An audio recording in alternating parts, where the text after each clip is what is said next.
Bloch का प्रहार पाकिस्तान में हुआ आर पार। ये जो विरोध है, प्रदर्शन है, लगातार बढ़ रहा है और पाकिस्तान सरकार को समझ नहीं आ रहा कि आखिर इस प्रदर्शन का जवाब क्या दिया जाए। खबर बलोच लिबरेशन आर्मी की चेतावनी से जुड़ी हुई है, क्योंकि लगातार यहाँ विद्रोह की आग भी सुलग रही है, प्रदर्शन भी हो रहे हैं और अब सीधे टक्कर पाकिस्तानी सेना से बलोच लिबरेशन आर्मी की है। चीन और पाकिस्तान को सीधे सीधे चेतावनी दे दी गई है। बलोच का बदला याद रखेगा चीन, ये सीधे धमकी दी गई है। ये कहा है कि जो हमला हमारा होगा उसे चीन भी याद रखेगा। बलूचिस्तान छोड़े चीन और पाकिस्तान, यानी बलूचिस्तान ये चाहता है कि उसे उसके हाल पर छोड़ दिया जाए, ना तो पाकिस्तान किसी भी तरीके से कोई दखल अंदाजी करे और ना चीन करे। बलोच लिबरेशन आर्मी जो अपनी मांगों को लेकर, अपने हक को लेकर लगातार सड़कों पर और जो विद्रोह की अग्नि है वो भड़कती हुई नजर आ रही है। पाकिस्तानी सेना और बलोच लिबरेशन आर्मी का आमना सामना होना, कई लोगों की जान भी जाने की खबर है, लेकिन बावजूद इसके ये प्रदर्शन न रुक रहा है, न थम रहा है। बलूचिस्तान छोड़ने की बात यहाँ पर सीधे तौर पर कह दी गई है। ये कहा गया है कि बलूचिस्तान छोड़ दें पाकिस्तान और चीन, हमें हमारे हाल पर छोड़ दिया जाए।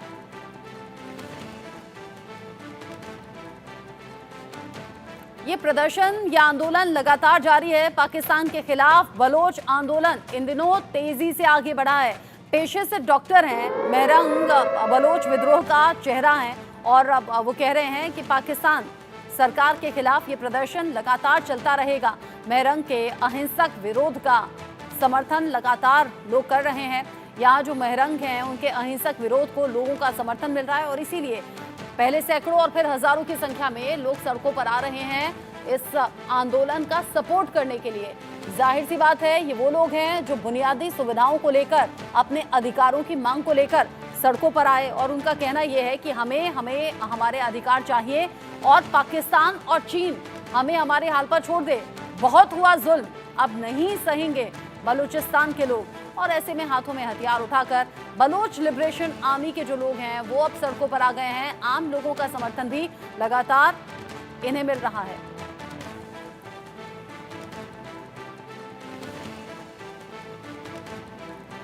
इस पर बात करेंगे। मेजर रिटायर्ड मोहम्मद अली शाह मेरे साथ में जुड़ गए हैं डिफेंस एक्सपर्ट के तौर पर, साथ ही साथ अहमर मुश्ती खान मेरे साथ में जुड़ गए हैं वरिष्ठ पत्रकार के तौर पर। सबसे पहले अहमर मुश्ती खान साहब, मैं आपका रुख कर रही हूँ। आप दोनों का बहुत स्वागत इंडिया न्यूज़ पर। लेकिन जो पाकिस्तान में अभी हो रहा है, पाकिस्तान सरकार चौतरफा विरोध झेल रही है और जो बलूचिस्तान की तरफ से ये जो बलोच लिबरेशन आर्मी है सीधे चेतावनी दे रही है कि हमला ऐसा होगा, जवाब ऐसा दिया जाएगा कि पाकिस्तान भी नहीं भूलेगा, चीन भी नहीं भूलेगा। ये विद्रोह की आग भड़कती हुई तो नजर आ रही है, लेकिन जाएगी कहां तक? भाई देखें, आपका बहुत बहुत शुक्रिया। सबसे पहले मैं आपको नमस्कार कहूँगा, बहुत शुक्रिया। ये जो पाकिस्तान ने आग लगाया है बलूचिस्तान में, ये कोई नया आग नहीं है, ये बहुत पुराना ये कहानी है। जब आप किसी कौम के साथ इतनी ज्यादतियाँ करते हैं कि आप उनके तमाम हुकूक ले लेते हैं, आप उनसे उनके जिंदगी का हक भी ले लेते हैं, तब आप बताएं लोग क्या करेंगे। वो कहावत है कि तंग आमद जंग आमद। बलोच तंग आ चुके हैं। बलोचों के साथ ये जो पाकिस्तान की फौज ने इंतहाई ज्यादा वही काम किया है जो हिटलर की फौज ने यूरोप में किया था। ये जो इनकी पॉलिसी रही है गुमशुदगियों की, इनफोर्स डिसअपियरेंसेस की, इसको हिटलर की पॉलिसी थी ये, और इसको वो नाइट एंड फॉग कहते थे। यानी जो खानदान वाले हैं उनके लिए एक अंधेरी रात जैसी हो, एक धुंध हो, तो उनको कुछ पता नहीं पड़े कि वो उनके उनके जो वालिद हैं, उनके भाई हैं, उनके शौहर हैं, वो कहाँ गए हैं। तकरीबन 5500 उनका आज तक पता नहीं है वो कहाँ है। और इसी दौरान गुज़श्ता 15-20 साल में इन्होंने तकरीबन 65,000 बलोच पाकिस्तान की फौज ISI ने गायब किए बलूचिस्तान से। 2000 से जायद के उन्होंने म्यूटिलिएटेड बॉडी उनको टॉर्चर करके सड़कों पे गांव में फेंक दिए, जैसे कि वो कोई कीड़े हो, कोई मच्छर हो, कोई मक्खी हो, इंसान ना हो। इस किस्म से इन्होंने वहां पे बलोचों की लाशें फेंकी हैं बलूचिस्तान में। एक एक गांव में जो है उन्होंने किसी को नहीं बख्शा है। अब आप देख ले, ये हालत इंतहा ही ज्यादा गंभीर हो चुका है।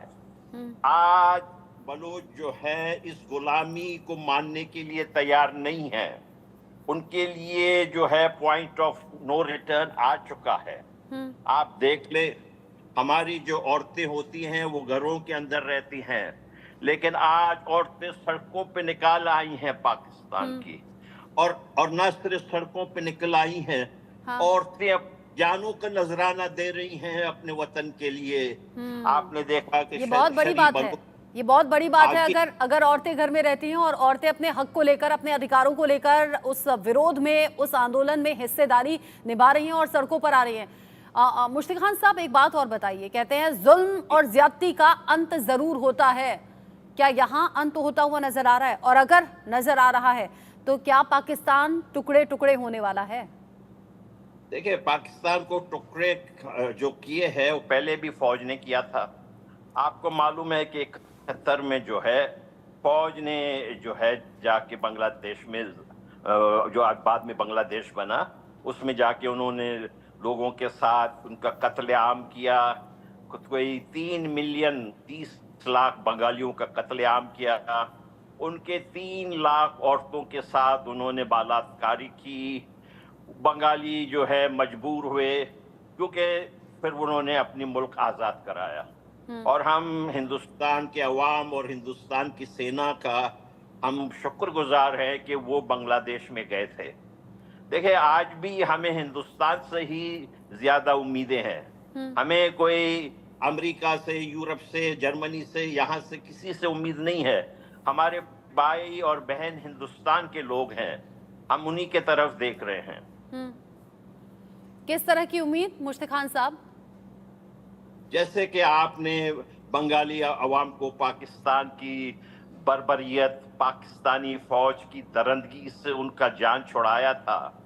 हम उम्मीद करते हैं कि ये जो बलूचिस्तान है ये हम सबका, हम बलोचों का, बलोच में जो है हिंदू भी हैं, मुसलमान भी हैं। बलोचों में हम जो हैं इस पाकिस्तान के साथ, इसकी आइडियोलॉजी के हम कभी फेवर में रही नहीं। आप सारा देख ले, ये मेरी कोई प्रोपेगेंडा नहीं है। आप देख ले, न्यूयॉर्क टाइम्स ने 11 अगस्त 1947 को लिखा था, बाकायदा है दस्तावेज, कि ये बलूचिस्तान जो है पाकिस्तान ने माना है कि एक आजाद मुल्क होगा। और फिर जो है जिन्ना साहब, जो सबसे बड़े ये जो ब्रिटिश एजेंट थे, देखिए पाकिस्तानी उसको अपना फाउंडर मानते हैं, हम जिन्ना को अंग्रेजों का एजेंट मानते हैं। ठीक है, आप रहिए मेरे साथ में।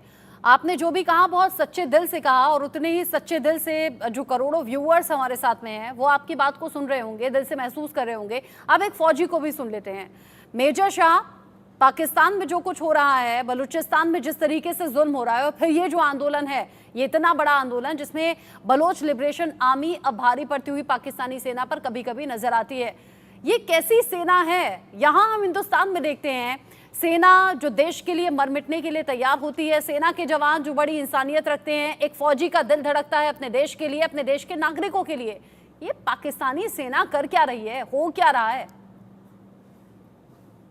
डॉक्टर जी, आपने बड़ा अच्छा सवाल पूछा है और बहुत ही दिलचस्प सवाल है ये। और मैं अमर भाई की भावनाओं की कदर करता हूं। बिल्कुल, उन्होंने बोला है कि हिंदुस्तान की तरफ हम उम्मीद से देख रहे हैं, जैसे कि हमने 71 में ईस्ट पाकिस्तान, जो कि अभी बांग्लादेश के नाम से जाना जाता है, इसको हमने लिबरेट कराया था। उस तरीके से ये चाह रहे हैं कि हिंदुस्तान भी कुछ इसमें कुछ करे। बिल्कुल, हमारा इमोशनल सपोर्ट तो है आपके साथ, क्योंकि पाकिस्तान जो है हमेशा नापाक उनके इरादे रहते हैं, हमेशा नापाक मंसूबे रहते हैं, हमेशा नापाक नजरों से हिंदुस्तान की तरफ देखता है, खास तौर से कश्मीर को, जो उनका है भी नहीं बिल्कुल भी। अब देखिए, जो बलूचिस्तान में जो लोग हैं, जो एथनिक कम्युनिटी के हैं, वो एथनिसिटी उनकी बलूच है, बेचारे वहां पे वो तो, उनको तो पावर बिजली, एनर्जी, उनको सुविधाएं नहीं मिलती हैं पाकिस्तान से। अब आप देखिए, जैसे कि इन्होंने बताया कि ये अभी का नहीं है किस्सा, बहुत पुराना किस्सा है। वो हिस्टोरिकल रीजन है जो वेस्ट में और साउथ एशिया में जब जो कि लोकेटेड है ईरानियन प्लेटू, जो कि फार साउथ ईस्ट बॉर्डरिंग करती है इंडियन प्लेट और अरेबियन सी कोस्ट लाइन से। और ये इलाका जो है, यहाँ पे रेगिस्तान है, पहाड़ियां हैं, और जैसे कि मैं आपको बताया एथनिक कम्युनिटी यहाँ की बहुत डोमिनेंट है। अब बलूचिस्तान रीजन 3 राष्ट्रों में एक तरीके से स्प्लिट में मालूम है, बोलूंगा ईरान, अफगानिस्तान और पाकिस्तान। और यहाँ की जो मिलिट्री जो है पाकिस्तान की, वो जुल्म करती है, वो जुल्म देती है। पाकिस्तान की में एक तरीके से हम कहते हैं कि मिलिट्री राज आता है, मिलिट्री वहां की रूल करती है, रावलपिंडी से आदेश आता है, इस्लामाबाद से नहीं आता। ये कैसी मिलिट्री है वहां की? ये कैसी मिलिट्री है जो अपने लोगों को, अपने फौजियों का शव पहचानने से इनकार कर देती है? 1999 में कारगिल में यही तो हुआ था। पाकिस्तान की मिलिट्री ने बोला ये हमारे फौजी नहीं है, हमें नहीं चाहिए वापस। अरे कैसी मिलिट्री है ये, कैसी इंसानियत है? अब एडमिनिस्ट्रेटिवली वो पाकिस्तानी प्रोविंस के अंदर बलूचिस्तान आता है। मैं 3 राष्ट्रों के आपको बताइए, ईरान, अफगानिस्तान और पाकिस्तान, लेकिन एडमिनिस्ट्रेटिवली तो पाकिस्तान के अंडर में आता है। और जो ईरानियन प्रोविंस है वो सिस्तान और बलूचिस्तान, और जो सदर्न एरियाज है अफगानिस्तान के वो इंक्लूड करते हैं निमरोज, हेलमंड और कंधार। कंधार वही जगह है जो कि 99 की हमने बात करी, 99 में ही यहाँ पे कंधार जो प्लेन हाईजैकिंग हो गई थी एयर इंडिया की, बड़ी मशहूर हाईजैकिंग हुई थी। वहां पे रुपिन कटियाल को मार दिया था वहां पे टेररिस्ट ने। अलकायदा जो कि मौलाना मसूद अजहर और ये सब इनके पीछे थे। फिर जो बॉर्डर करती है, जो खैबर पख्तूनवा का जो इलाका है नॉर्थ में, वो सिंध और पंजाब, और सिंध को आता है, और पंजाब ईस्ट को आता है, और जो ईरानियन रीजन है वो वेस्ट को आता है। तो सदर्न कोस्ट लाइन, अब बलूचिस्तान में जो पाकिस्तानी जो है इनके साथ सौतेला व्यवहार करते हैं, इनको सही ट्रीटमेंट नहीं देते हैं, क्योंकि ज्योग्राफिकली वो इतना डिवाइड है। वो सोचते हैं कि हम क्यों दें इनको, हम क्यों इनको प्रायोरिटी दें। हाँ। उनके खुद के मुल्क में भीख मंग रही है। अच्छा, बलूचिस्तान में ये जो बलोच लोग हैं ये क्यों नाराज हैं? एक बार ये अपने दर्शकों को हम जल्दी से बता दें, उसके बाद मैं दोबारा लौटूंगी आपके पास। आप बलूचिस्तान जहां पर ये जो विरोध है, ये जो प्रदर्शन है, ये आज का नहीं है, लंबे वक्त से लोग नाराज हैं। और ये नाराजगी है किस लिए? पाकिस्तान सरकार का बलूचिस्तान के साथ जो भेदभाव है वो नाराजगी की सबसे बड़ी वजह है। और ऐसे में CPEC प्रोजेक्ट भी आ गया जिसमें पंजाबी और सिंध लोगों को ही रोजगार दिया गया। पाकिस्तानी सरकार ने बलूचिस्तान के लोगों की उपेक्षा यहाँ पर की है। अगर पाकिस्तान 4 प्रांतों में बटा हुआ है और ये प्रांत बलूचिस्तान जो सबसे बड़ा है लेकिन सबसे ज़्यादा गरीब है, ऐसे में भी नाराजगी बलूचिस्तान के लोगों की है। आखिर किस तरीके से बलूचिस्तान के लिए लोग नाराज, और नाराजगी की जो अलग अलग वजह हैं, CPEC प्रोजेक्ट का भी जिक्र इसमें बार बार होता है, लेकिन सबसे बड़ी बात यह कि बलूचिस्तान ही क्यों, यहीं के लोगों के साथ ये भेदभाव क्यों? मेजर शाह, सबसे बड़ा प्रांत, सबसे ज्यादा लोग, लेकिन सबसे ज्यादा भेदभाव का शिकार और सबसे ज्यादा गरीब भी। जी हाँ, देखिए जो उनका सदर्न कोस्ट लाइन है, आपको बताया था पहले कि वो मकरान कोस्ट, और जो वॉशवे है वो अरेबियन सी इन पर्टिकुलर, जो वेस्टर्न पार्ट है गल्फ ऑफ ओमान के तरफ को आता है। तो इनके साथ ही भेदभाव क्यों आपने बोला? तो बिल्कुल ये इनकी ज्यादती है पाकिस्तान वालों की। और जैसे कि अहमद साहब ने बताया कि मोहम्मद अली जिन्ना को ये फाउंडर मानते हैं पाकिस्तान का, उनको फादर ऑफ नेशन मानते हैं, ये लोग उनको अंग्रेजों का एजेंट बनाते हैं, यानी कि गद्दार एक तरीके से। तो बेसिकली बात ऐसी है कि पाकिस्तान अब आज की तारीख में IMF, देखिए आपने कभी सोचा है, अभी आप रखते एक लॉजिकली बात करता हूं मैं हर एक हमारे दर्शकों से जो हमारे को सुन रहा है और सड़क के उस पार भी हमको सुन रहा है। कहीं पे भी सड़क पर कोई गिर जाता है तो 10 लोग हर कोने से भागते हुए आते हैं, अरे अरे अरे लगी तो नहीं, गिरे, सब ठीक तो हो। जब श्रीलंका में नौबत आई थी तो पूरी दुनिया खड़ी हुई थी, हमने $2.8 बिलियन का एड इनको दिया था। जब बांग्लादेश में नौबत आई तब भी लोग इनके साथ खड़े हुए हैं। फिर भी पाकिस्तान में नौबत आती है, क्यों कोई पाकिस्तान के साथ खड़ा नहीं है? इनके जो अरब मुल्क के जो इनके दोस्त हैं वो कहां पर है? चीन, जिनको अपना बड़ा भाई मानते हैं, वो कहां पर है? अभी बलूचिस्तान चीन के ऊपर भी भारी पड़ेगा, हल्का सा, ठीक है। बलूचिस्तान पाकिस्तान में तो भारी पड़ ही रहा है। सीधे तौर पर धमकी दी तो है, ये कहा है कि जवाब ऐसा दिया जाएगा जिसे चीन भी हमेशा याद रखेगा। लेकिन अहमद मुश्ताक खान साहब, बलूचिस्तान के लोगों की नाराजगी जायज है, जिस तरीके से भेदभाव है और जिस तरीके से यहाँ बेसिक सुविधाएं तक नहीं है, बुनियादी अधिकार तक उनसे छीन लिए गए, लेकिन ये सब हुआ क्यों? ये भेदभाव कैसे, इतना पिछड़ा कैसे रह गया बलूचिस्तान? भाई देखें, ये जो पाकिस्तान जिसको आप कहते हैं, ये तो जैसे मैंने पहले भी एक प्रोग्राम में कहा, ये ग्रेटर पंजाब है, ये पंजाबिस्तान है। आप देख लें कि ये कभी हिस्ट्री में हुआ है कि कोई मेजॉरिटी कौम वो मुल्क से जुदा हो। पाकिस्तान में ये हुआ 71 में। और जो असल लीडर थे मौलाना अबुल कलाम आज़ाद, जो हिंदुस्तान के जो फ्रीडम लीडर थे, उन्होंने अपनी किताब में लिखी इंडिया विंस फ्रीडम में कि ये पाकिस्तान चलने वाला मुल्क नहीं है, ये टूटेगा। तो ये हुआ, यही 25 सालों में ही within a quarter century Pakistan टूट गया। अब देखें, ये पंजाबी जो मुसलमान जो हैं, मुझे इनकी कुछ जहनियत समझ नहीं आती है। ये अपने ही सिखों से ये लड़े, अपने ही हिंदुओं से ये लड़े, ये अपने ही जो इनके अपने ही गांव के लोग हैं जो ये अहमदी बहुत बड़े आगे रहे हैं ये पाकिस्तान बनाने में। आज आप देख लें कि उन्हीं अहमदियों को इन्होंने कह दिया कि भाई ये तो मुसलमान भी नहीं है, ये काफिर हैं। तो ये पंजाबी जो मुसलमान हैं, और ये जो चार डिस्ट्रिक्ट है पोटोहार के, देखें उनमें एक है शहर अटक, एक चकवाल, एक जेलम, एक रावलपिंडी। यहाँ से जनरल हैं ज्यादा पाकिस्तान के। तकरीबन पाकिस्तान के जो 250 मिलियन आबादी है, ये अराउंड 250 मिलियन जनरल्स हैं, लेफ्टिनेंट जनरल और मेजर जनरल पाकिस्तान फौज के। इन्होंने ही सारा कब्जा किया हुआ है। ये चाहते हैं कि ये सारा का सारा ये खा जाएं। हम बलूचों को देखें, इनके कुछ लोग अभी मारे गए। हमारा बलूचिस्तान लिबरेशन आर्मी से हमारी रिक्वेस्ट है कि कभी भी वो किसी सिविलियन को हाथ ना लगाएं, समझ रहे हैं। हम कहते हैं कि भाई फौज के साथ लड़ना हमारा हक है। अगर फौज हमारे घरों में आके घुस के हमारे बच्चों को उठा के ले जाती है, तो हमारे 18 साल से 75 साल, चाहे वो मर्द हो चाहे औरत हो, उसके ऊपर हक बनता है कि वो निकले और पाकिस्तान के फौज के साथ मुकाबला करे, चाहे उसके हाथ में जो भी हो। ये रेजिस्टेंस है। अगर आज आपको मालूम है, ये जो है मैं इनसे यही कहूंगा, ये चीन, जहां ये कहते हैं ना, जब लोमड़ी की मौत आती है तो वो शहर की तरफ दौड़ता है, तो मैं ये कहूंगा कि जब चीनी की मौत आती है तो बलूचिस्तान की तरफ दौड़ता है। ये आज यहाँ तक मामला आ चुका है। हमारे लिए ये हमारी जमीन, हमारे लिए ये हमारे वसाइल, ये हमारी इज्जत, हमारी जिंदगी, ये सब का मामला बन चुका है। कितने लोगों को ये रुलाते रहेंगे। अब आप देख लें, इनके कुछ लोग मर जाते हैं तो ये उनको जो है कंपनसेशन देते हैं। हमारे जो बलोच 25,000 इनके फौज ने और आईएसआई ने गुज़िश्ता 15-20 साल में मारे हैं, उनको तो इन्होंने 1 टका भी नहीं दिया है। ये कहाँ इंसाफ है। मुश्तिक खान साहब, चूंकि आप वरिष्ठ पत्रकार भी हैं, बलोच एक्टिविस्ट भी हैं, भारत में एक जिक्र बार बार सुना जाता है और वो है अखंड भारत का जो जिक्र, हालांकि हाइपोथेटिकल सी बात है, लेकिन क्या ये भविष्य में पूरा होता हुआ आपको नजर आ रहा है? मैं तो बहुत फेवर में हूँ। मैं तो ये कह रहा हूँ कि ये जो पार्टीशन हुआ था गलत हुआ था। ये अंग्रेज की प्लानिंग थी।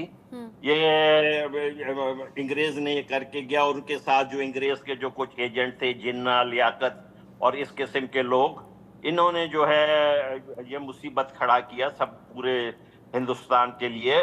हम तो अखंड भारत के फेवर में, अगर ये बंटवारा नहीं होता तो आज तो हिंदुस्तान शायद अमेरिका और चीन से भी आगे निकल चुका होता।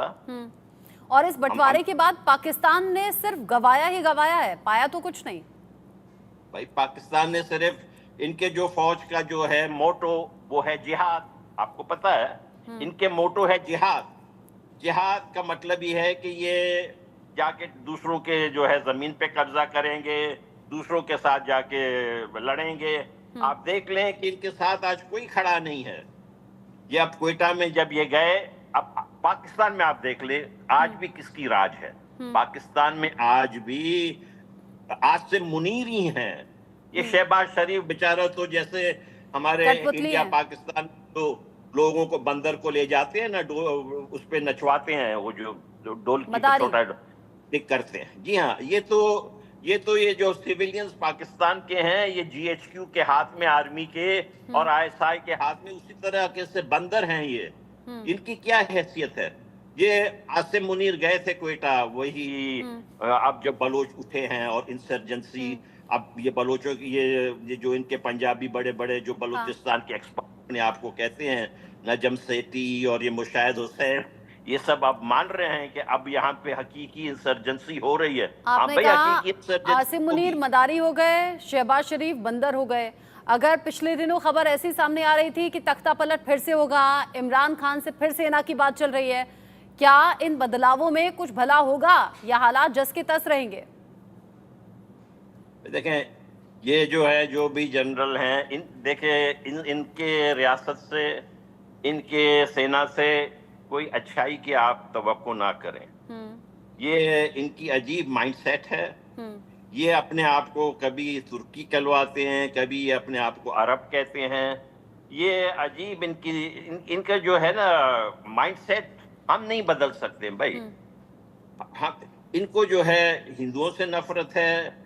इनको जो है ये कभी ख्वाब देखते हैं कि हम जाके दिल्ली पे पाकिस्तान का झंडा चढ़ाएंगे, कभी ये अफगानिस्तान को फतह करते हैं, कभी ये कहते हैं कि हम जाके बलूचिस्तान को फतह करेंगे। लेकिन अब देखिए ना कि सरदर्दी ऐसी पाल ली है कि चारों तरफ से घिर गए हैं। खुद ही नहीं समझ आ रहा कि अपने देश में जो हालात बिगड़ते हुए हैं उन्हें सुधारे कैसे। मेजर शाह, ऐसा लग रहा है मुश्ताक खान साहब की बात से कि अखंड भारत का सपना पूरा होने वाला है क्या? देखिए, पाकिस्तान एक ऐसा वाहिद मुल्क है जो बेशरम है, बिल्कुल बेशरम, बेहया, बिल्कुल उसको परवाह नहीं है।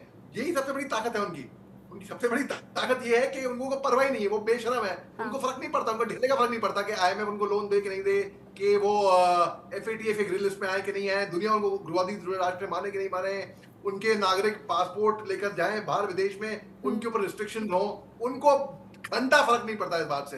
तो वो उनकी सबसे बड़ी ताकत हुई ये। अब देखिए, पाकिस्तान में जैसे कि अहमद साहब ने बताया अभी कि मोहम्मद अली जिन्ना साहब थे, लियाकत अली खान साहब, ये सब इन्होंने ये सब प्लानिंग करके ये चटकी मार गए बिल्कुल, और दुनिया को बना गए बेवकूफ। मैं बहुत शुक्रगुजार हूं कि मैं एक हिंदुस्तानी मुसलमान हूं और मेरे दादा परदादाओं ने सही निर्णय लिया था 1947 के टाइम पे। वो हिंदुस्तान में सबसे बेहतरीन मुल्क माइनॉरिटीज के लिए, जहां पे आप डेमोक्रेसी प्रैक्टिस कर सकते हैं, वो हिंदुस्तान है। और आप देख लीजिए माइनॉरिटी के साथ चीन में क्या हो रहा है। कल की खबर है, हम दोबारा आप देख रहे थे कि अमेरिका ने इनको वार्न किया है, अमेरिका ने डिस्प्लेजर जताया है। आप देखिए पाकिस्तान, आप देख लीजिए अफगानिस्तान, आप देखिए ईरान, आप देखिए कोई भी मुल्क आप देख लीजिए, बांग्लादेश भी देख लीजिए, बांग्लादेश देख लीजिए आप, बांग्लादेश बिल्कुल दुरुस्त फरमाया। अब आप जब आप बात करेंगे रचना जी, इतना खूबसूरत तरीके से आपने बयां किया कि मेरे को साफ दिख रहा था अहमद मुनीर अपने एक डमरू लेकर और शहबाज शरीफ बंदर की तरह सुन झमूरे बंदारी बोले, इस तरीके से मेरे को साफ दिख रहा था। अब ये बंदर मदारी का खेल कब तक जारी रहता है? हालात कुछ सुधरते हैं या नहीं सुधरते? ये जो विद्रोह की अग्नि अलग अलग जगह प्रदर्शन के तौर पर जल रही है, ये कैसे अब पाकिस्तान सरकार की नींद उड़ा रही है या कैसे आगे भविष्य में उड़ाने वाली है, नजर इन सभी खबरों पर है।